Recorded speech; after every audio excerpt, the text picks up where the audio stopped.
Hello, everybody, and welcome to Season 2, Episode 1 of the Paul Altman Show. Sorry for the longest delay, and happy holidays for me, truly. But before we get into the video, this episode, please hit that subscribe button and hit the notification bell if you have not already known by now. So, anyways, before we jump into the more of the full episode of the Paul Altman Show, please get your merch today at my store, at my Teesprung store. The link will be in the description below. Now, let's get into this right now. Today, Episode 1, Season 2, entitled, the name, I'm so sorry, I'm messing up. The moral of this episode is called Fan Appreciation. When I say fan appreciation, meaning that, either by fans or other fellow entertainers and newer upcoming generations of entertainers, if you're asking, who is it, Paul? Who is it? Well, I have interviewed, and if you had not seen the thumbnail picture, then you're totally blind and missing the whole great thing. I have interviewed Dimitri Reeves of Baltimore, Maryland, who brought attention to the whole world by his not just dancing, but his whole protesting against police brutality, in the sense of wanting to heal the world. And his whole capture of the whole entire protest was covered by Rolling Stone and every notable news outlet picked it up. And I was shocked. And of course, this was back in 2015, obviously. But now, people were like, why now? Why is he now? That's a good question. It's time to hear him speak. But before that, let's watch his videos, and then we'll dive right into the interview.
let's take it back about a little bit farther back within your career.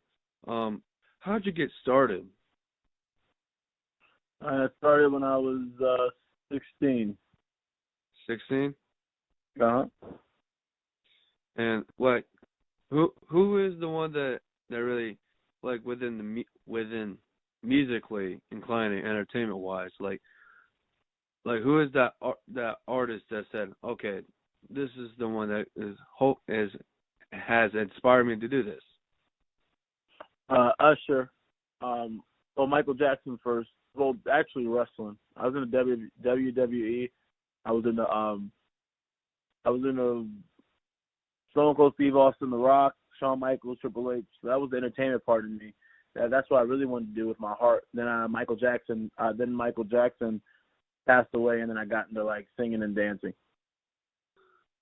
Oh wow. I mean, have you heard of Michael Jackson before? I mean, yeah, I did. I saw Moonwalker and everything when I was younger.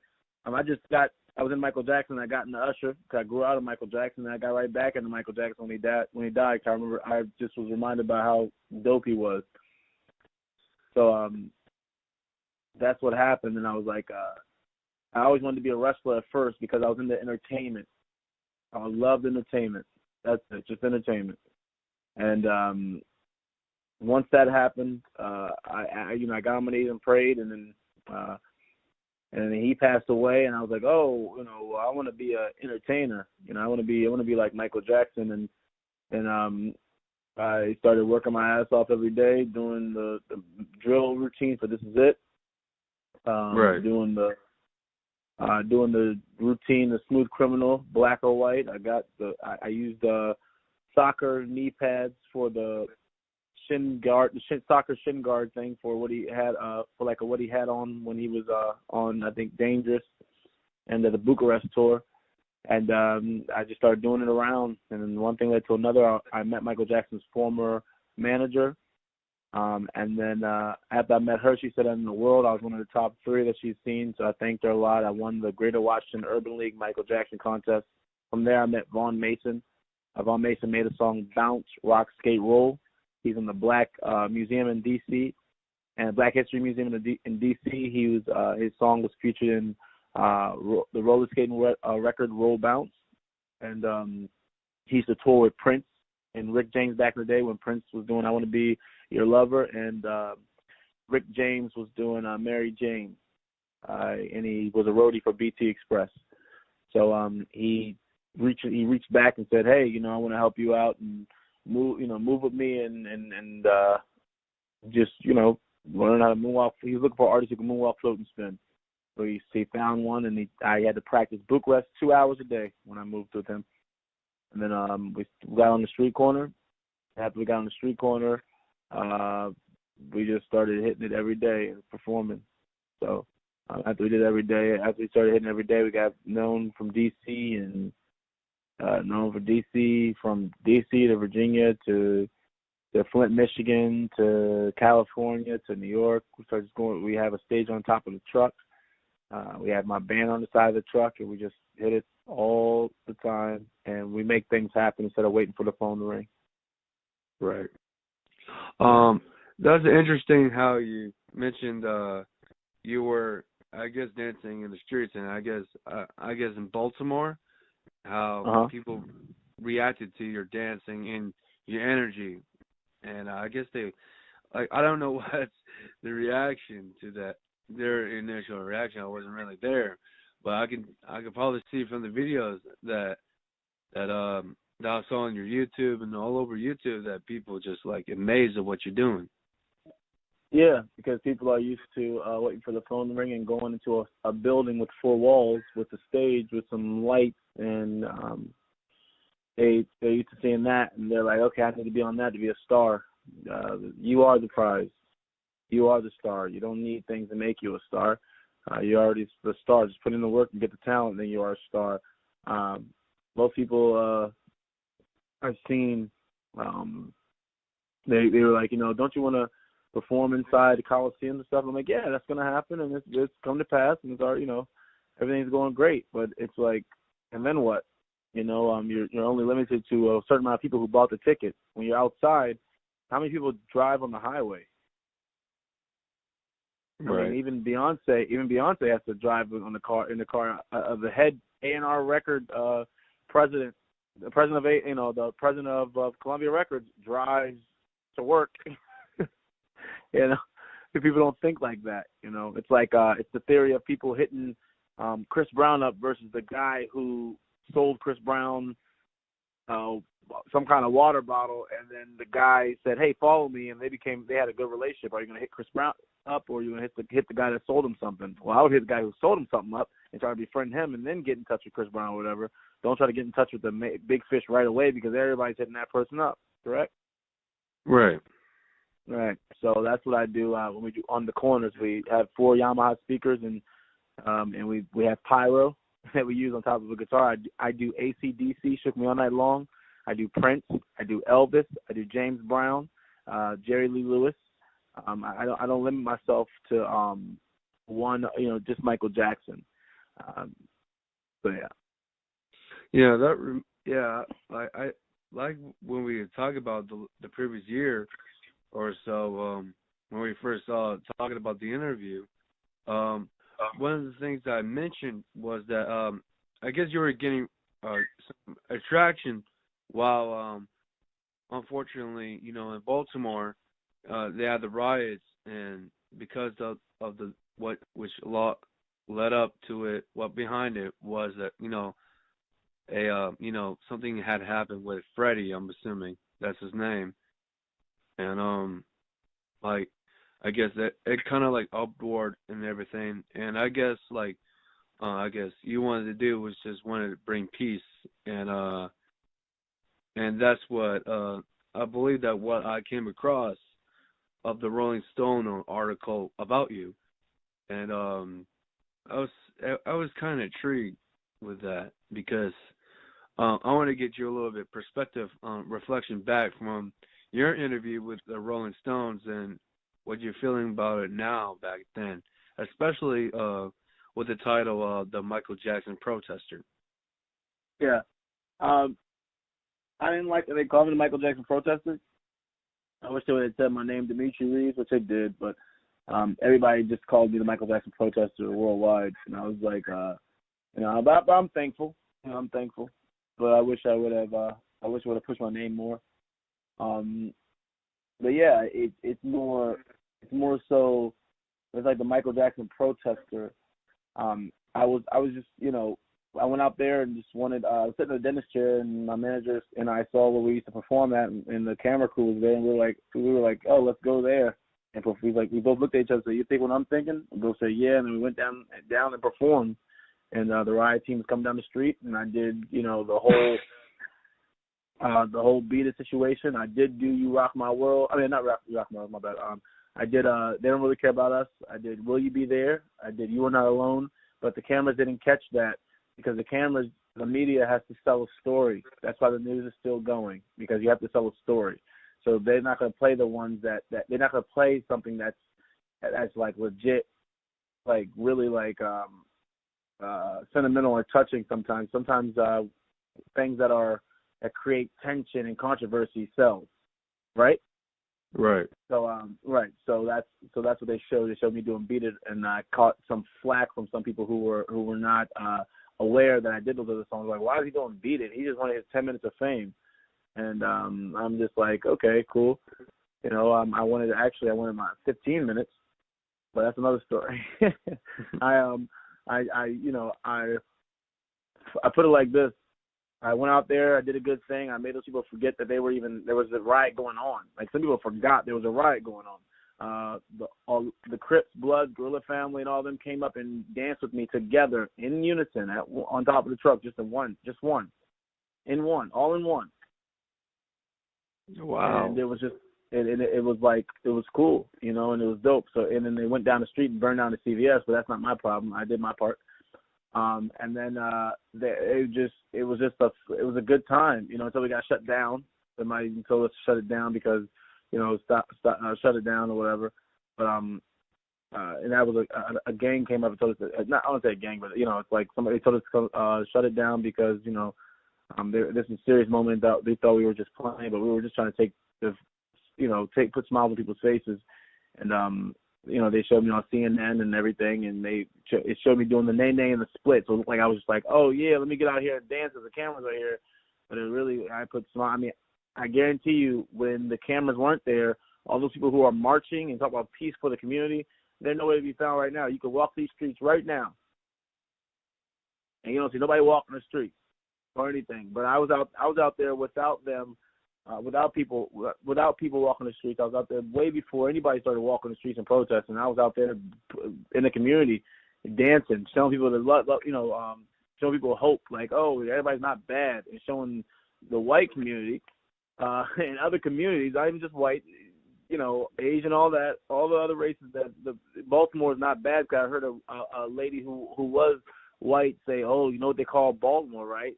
They call it something about, I don't want to say bum, but they call it like something more. And I'm like, and that really offended me because I'm like, they're not bad people in Baltimore. It's just nothing. For one, there's nothing to do. For two, there are not that many programs. And three, if you're bored, I mean, my manager grew up with a silver spoon in his mouth, and he was chucking rocks at cars at on the highway. So it's like, it's just, you get what I'm saying? So imagine if you don't even have anything to do and you have no money. Oh my God, it's like field day, right? Right. So. Yeah, and we were talking about, like I previously just said not too long ago, like the same year when we interviewed, we touched a little bases, basically from last year about the negativity within the Michael Jackson fan community. And obviously, you were doing, Michael Jackson stuff and still do. And, we touched a little bases, like, do you care to comment about that right now? No, I put it like this. Everybody who gets wrapped up in all that and everything, it's like, just live your life and have fun. All this going back, it's just like it's like arguing over religion. Put it that way. Everybody's gonna have an opinion. Everybody's gonna have a side. At the end of the day, Michael's gone. Rest his soul, and just move on. I think everybody's so caught up into, what do you think about this, or are you, is he right? And we got to do. He's gone. He's not. He lived his life. He's gone now, and he moved on, and so should we. So I think we should just all move on and live our life, because we could spend so much time worrying about something else when our life is going by really fast, and now you're 60 and saying, oh shit, where'd that time go? Oh, I was too busy arguing with somebody about who's right and who's wrong. It's politics. So, politics. So, you know what I mean? Yeah. And, like what has you, Dimitri Reeves, as an artist, has a plan for this decade or this year, if we can be a little bit relevant? Taking over the world. Becoming greater and taking over the world. That's the plan. Fantastic to hear. Yeah, and that's you have to understand, when you believe, things happen. If you don't believe in yourself, don't open your mouth to say you're going to do something, because it's not going to happen. I admire you because the reason why I took this call, it's 1:55 a.m. because I admire you're very persistent, and you're very determined, and you are I just respect that about you. That's good that you are going after what you want to be, and I think that's a journalist, right? And you try to get you interview people, and you try to get the facts out, and then you ask about them and their personal life and everything, and that's cool to do, and that's you're amazing. You're an amazing person, and you're amazing for doing that.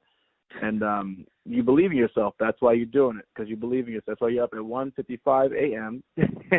doing this, calling me, saying, "Hey, are you?" Because you're like determined, and that's good.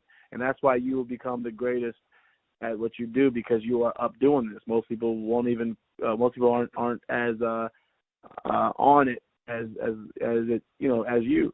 It takes time. It takes a lot of effort. It takes a lot to do this, and then edit the video, edit what's going on, and then put it out there. and all that stuff. So that's cool. You know, I want to say that I'm proud of you for believing yourself and believing. That's all it takes. That's what I'm doing. I'm believing. And that's all Michael preached. If we're going back to Michael Jackson, Michael said, believe. They laughed at the Wright brothers. They laughed at, Martin Luther King got laughed at, I'm pretty sure. Like black and white people sitting at the same table. Yo, he doing angel dust. You know what I mean? You know, people, when you have a big dream, people want to tell you, no, you can't achieve it because they didn't achieve it or they can't figure out how to get it done. So they're going to tell you no. But when it's done, then they're like, oh, wow, I knew it. No, you didn't. You just doubted me. Why are you lying? Yeah, that's what it is. So, yeah. Well, I'm a little bit lost for words of what you had just said to me. To be faithfully honest, the reason why I'm doing the documentary, basically, and all the interviews, is just getting my perspective. And I never really wanted to be a journalist, and this is just for things that, you know, it's a hobby, and, you know, and a lot of things has come into heart. And when I do interviews like this, in particular, I have to really be careful with my words because I don't know a lot of people. So what I do is that I have to wait for, you know, the right questions, you know, without offending anyone. And I wanted to be, you know, very fair with this. Right. And basically, you know, and I believe you liked one of my posts is that I'm going to be interviewing Michael's nephew. Yeah. Next month, and I can't wait for that one. Congratulations on that. Yeah, and I'm going to use some of this recording to show it to him, and he'll probably be happy that you say that. Oh, thank you. I appreciate that, man. I appreciate you, and I know you mean well, so I appreciate anything you do. Thank you so much, and I really appreciate it. And it's almost 2:00 in the morning, and I probably should get rest. I'll tell you what. I'm gonna end this with one more question. Sure. Like, do you have any new music coming out that your fans are expecting? Yes, I do. I have 2 new songs which are surprises, so just be on the lookout. And be on the lookout for great things. I'm coming. Actually, I'm already here. All right. Thank you so much for taking the time, and I hope that we can stay in contact, and hopefully we can meet face to face. Definitely. All right. Thank you for calling. Thank you so much. All right, no problem. One love. I want to thank my very special guest, Dimitri Reeves, for appearing on the Paul Altman Show. Very talented guy, and I respect him as a person, and I can understand why he's performing and going to the streets and risking his life every day. Like, wow. Like, even though that what's going on with the pandemic that's going on right now and everything else in life, Dimitri always know how to put smiles on people's faces and influencing young generation. And it's a good thing. It is really a good thing to do, especially for children. Is to inspire them and encourage them into a positive light. So, before I end this interview, before I end this episode, I'm gonna clear this air. This interview was taken back in March between the setup. It happened for a while, and I haven't put it out because, like, I'm sorry, I gotta fix my hairdo. My hairdo. Very unprofessional.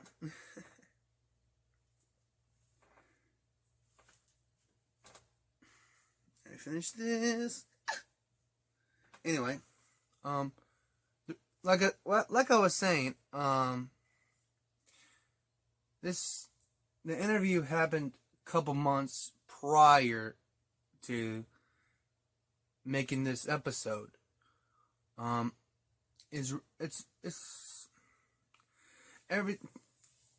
can't explain it because he's a nice guy. Nice guy. The news interview in the next episode will be very, very surprising for you, which they in store after the New Year's. After New Year's, yes, after New Year's, I'll be dropping a new episode after the new year. So, yeah.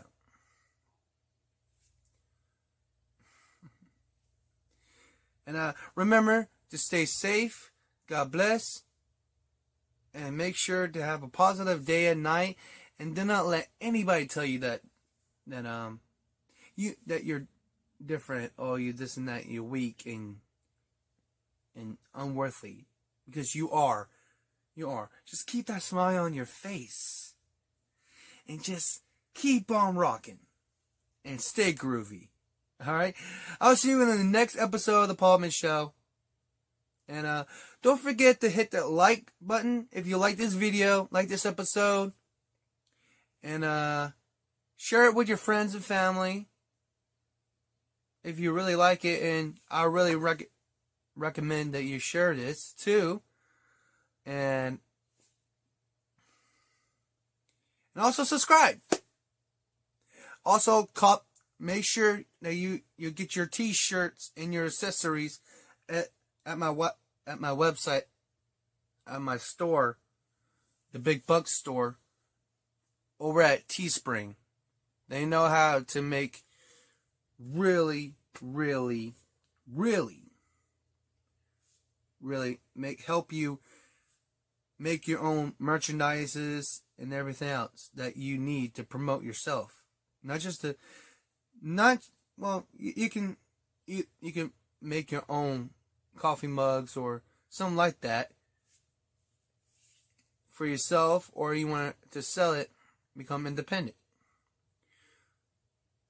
And FYI, they did not pay me to say this, and as a matter of fact, they don't know that I'm preaching it, giving them, a biggest shout out and support. So, God bless you all. And remember to subscribe as well. God bless.